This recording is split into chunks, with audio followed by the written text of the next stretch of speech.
Los hermanos sean unidos porque esa es la ley primera.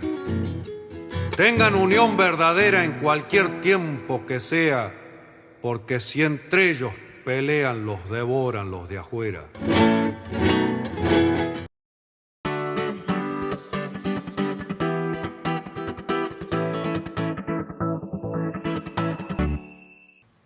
Las elecciones siempre nos dan una lección. Prácticamente parece una palabra combinada. Pero el pueblo se expresa y el gran ganador de estas elecciones municipales y provinciales que han sucedido demuestra un gran ganador, que fue el pueblo ausente en un 50%. Este análisis del pueblo ausente tiene que reformular las políticas, en especial de los dirigentes, cuando estas políticas se vuelven endogámicas. ¿Qué quiere decir? Empiezan a trabajar para adentro. Se festejan bancas bien ganadas, se festejan triunfos municipales bien ganados. El enemigo hábilmente nacionalizó la elección de Cava, nosotros la municipalizamos. No está ni bien ni mal, cada uno elige una estrategia y la despliega. El problema es con quiénes la despliega y qué objetivos persigue. Y esto me parece que se dirime en un campo diferente al que estamos acostumbrados a analizar, en la medida en que esta democracia limitada por el mercado, desde hace 41 años, nos impone un orden económico fijado por el mercado, nos impone una metodología y nos amputa patria, nos amputa aquello que tenemos que ver con nuestros sentimientos patrióticos, que van cada vez siendo diluidos, estigmatizados y denigrados por una política que nos coloniza. Y bueno, y si el pueblo no participa, el pueblo sufre el dolor social porque el mercado es el ordenador y porque la patria está fragmentada y provincializada en sus recursos, en su salud, en su educación, en la seguridad social, aparecen personajes como estos que inteligentemente llevan adelante una política de entrega y de cipallaje. En la ciudad de Buenos Aires se dirimió quién conducía el cipallaje, no quién conducía la ciudad. Quizás algunos, como en el caso de Leandro, planteando correctamente que quiere conducir la ciudad a futuro. Pero para eso vamos a tener que reformular nuestro contacto con el pueblo. Bien dijo Grabois, y lo comparto mucho, de que primero hay que leer la comunidad organizada y después leer conducción política. Coincido plenamente. Primero los objetivos doctrinarios, filosóficos, políticos e ideológicos, y después la metodología para llevarlos a cabo. Y esto no está sucediendo en la política actual. Esto, más allá de los análisis superficiales de todos los días, de los medios que simplifican, algunos que atacan, otros que intentan proteger legítimamente, tenemos una responsabilidad que es construir un nuevo modelo social solidario, biocéntrico, como planteaba Francisco, en comunidad organizada, y esta construcción no se está haciendo. Se están repitiendo modelos endogámicos de construcción en función de listas electorales que no garantizan la unidad. La única unidad se garantiza en el marco estratégico de plantearse firmemente reconstruir la Argentina bicontinental, de volver a los BRICS, de reconstruir el UNASUR, de terminar con la ley de entidades financieras y decir desde ahora que no vamos a reconocer la deuda externa argentina por ilegítima y espuria, y que además tenemos que declarar no grata la presencia de la cuarta flota en la Argentina, que es la imagen más patética de la colonización de Estados Unidos sobre nuestro país. La lucha sigue siendo clara. O el pueblo está presente como protagonista en la historia, o está ausente como testigo, lo cual lo va a alejar cada vez más de las urnas y de una democracia que no representa la legitimidad del poder popular instituyente. Sigue siendo patria o colonia. En esta nueva sección que denominamos Ratón de Biblioteca, queremos presentar un texto de Hernán Brienza que se denomina ¿Para qué sirvió el peronismo?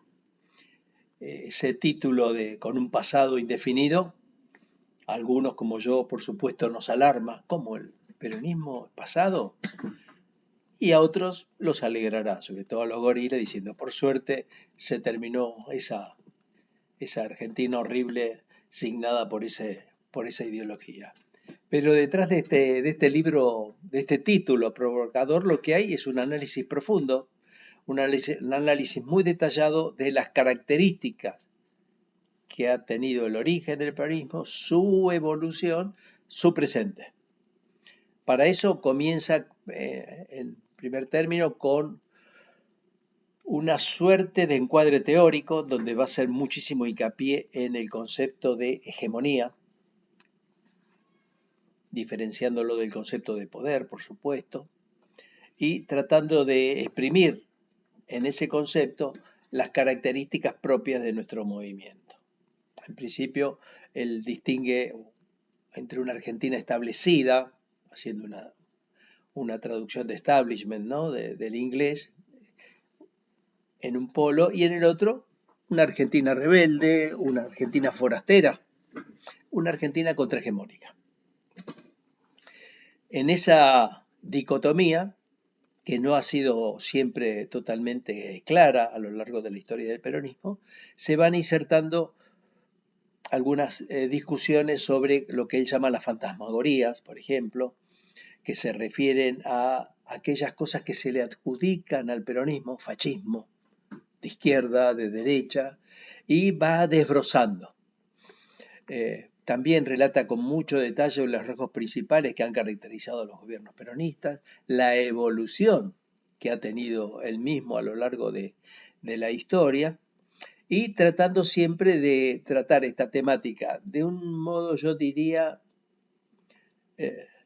muy asentada en bibliografía, la cantidad de textos que maneja, no solo de la propia historia del peronismo, Peter Ballman, Ruquier, sino teóricos hasta Lacan, por ejemplo, por supuesto pasando por argentinos como Jauretche, menciona Puigros, Hernández Arregui, etcétera, etcétera.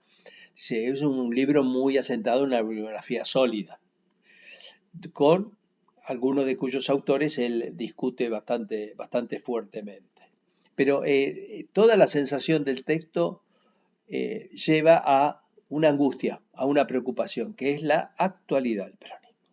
Es las posibilidades de que el peronismo, retomando aquellas banderas iniciales, las famosas tres banderas, ¿no? De independencia económica, soberanía política, justicia social, no digo se transfiguren, pero se actualicen en un mundo que hoy está poblado por un señor como Sadin, como el filósofo coreano Han, a los que él también menciona, comenta y trata de incorporar algunos elementos para verlo.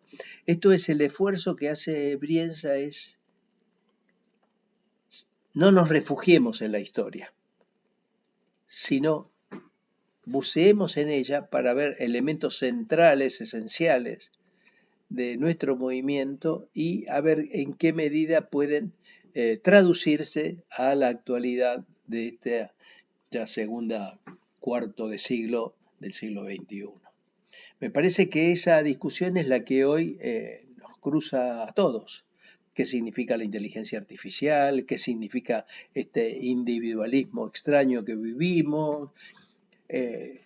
¿Existe la estructura de clases? ¿Qué ocurre cuando la centralidad de la clase obrera da lugar a una dispersión de los trabajadores, ¿no? tanta gente que trabaja en su casa, por ejemplo, tantos cuentapropistas, donde el tema de la identificación con el otro pasa a ser más complejo que en el pasado, en donde el ámbito de la fábrica, el ámbito de las grandes oficinas creaban una infraestructura propia para una idea más colectiva.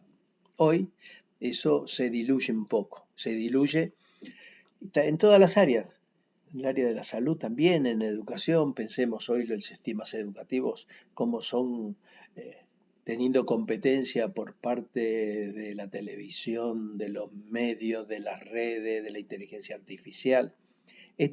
Pareciera que el mundo tiene una complejidad que todavía el peronismo no logra enhebrar en su totalidad. No es que el mundo anterior era más sencillo, para nada, para nada. Pero el peronismo supo ver el aspecto central, papel de la clase obrera, por supuesto, cuando uno ve la historia del propio Perón, ¿no? Agarrando una subsecretaría muy poco importante en el gobierno de Farrell y llevándola después a ser el eje de su política. Bien, hoy, ¿dónde estamos? ¿Qué es lo que queremos? ¿Hay ideas sobre la deuda externa? Aquel concepto de sustitución de importaciones, existiendo estas cadenas globales de valor. Veamos hoy las dificultades que tiene Trump para volver a una política de sustitución de importaciones. Esto es, esas preguntas que yo diría que son estructurales, que no son, que van más allá de si Milei dijo tal cosita o tal otra. Preguntas estructurales. El peronismo hoy no tiene respuestas acabadas. Hay sí muchas discusiones, muchos debates, muchas posturas, por consiguiente, pero todavía no tenemos como movimiento algo así como lo que era el programa de Huerta Grande en aquel momento. Esto es 5, 8, 10 ejes para decir, estamos trabajando en pos de una Argentina que signifique tal cosa. Y esto Hernán lo plantea con mucha firmeza, con mucha claridad y contribuye desde su lugar a este debate, que no es ni más ni menos cómo logramos para nuestra Argentina un futuro mejor, un futuro con justicia social, un futuro que signifique una redefinición de aquellas banderas en un mundo donde estamos observando un declive del imperio de todos estos últimos 100 años y un surgimiento multipolar en el cual todavía nosotros no tenemos una inserción clara. Bien, no necesito recomendarles la lectura del texto, pues es un libro es un libro para discutir en cada uno de sus capítulos. La verdad que es un gusto leerlo, es un gusto observar cómo en su lectura a uno se le van suscitando un conjunto de dudas, un conjunto de problemas y a su vez las tibias respuestas que uno puede dar. La verdad, ¿para qué sirvió el peronismo? Vale la pena. Hola, ¿te gustó? Bueno, compartilo con tus amigues, ponele un pulgar para arriba y suscríbete. Ah, y no te olvides de activar la campanita.